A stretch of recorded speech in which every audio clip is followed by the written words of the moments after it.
All right.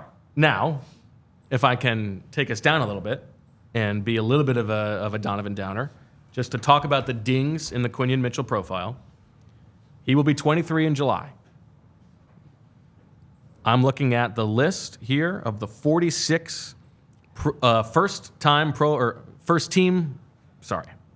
initial Pro Bowlers or first team All Pros over the past 12 years, 46 of them. How many of them were 23 or older when they entered the league?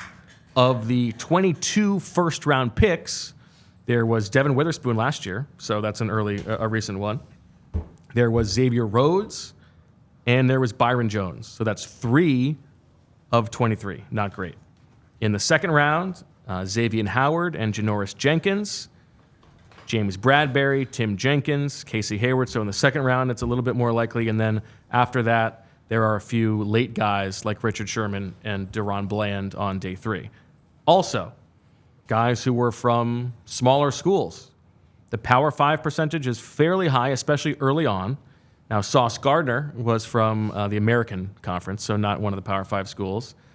Of the first-round guys, it's just him and Byron Jones, who was in the then Big East at the time. So you're talking about a guy who is older and from a smaller school. In the first round, Byron Jones is the only precedent for that. Beyond that, you're talking about like Janoris Jenkins and James Bradbury. So it's funny, we had the Terrion Arnold or the Kool-Aid McKinstry James Bradbury comp. Quinyon Mitchell is a guy who sort of tracks profile-wise.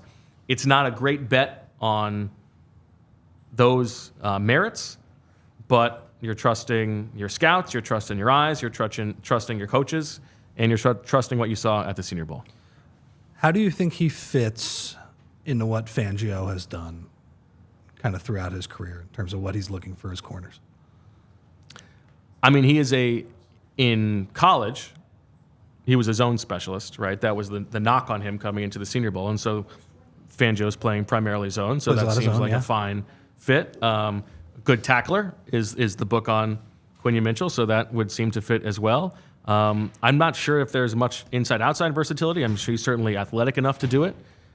But I think that like the reason for getting a really good cornerback prospect was not only the short term, but like the Darius Slay cliff is coming soon. Yeah. Like it's not just who's going to start opposite him, it's who's going to replace him eventually, and that's why you need a player of this caliber. And I think that's part of the reason why why they would take that position. And I think that Vic Fangio is not allowing Howie Roseman to take him if he doesn't think that he's going to be ready to step in from day one and a good fit for the scheme.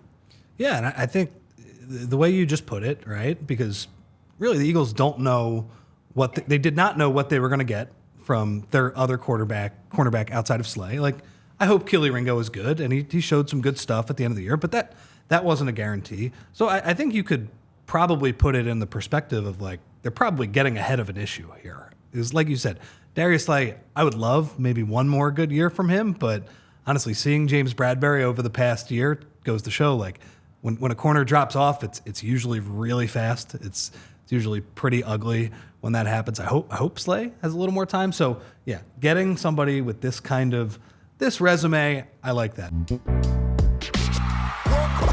We all silly like the mayor.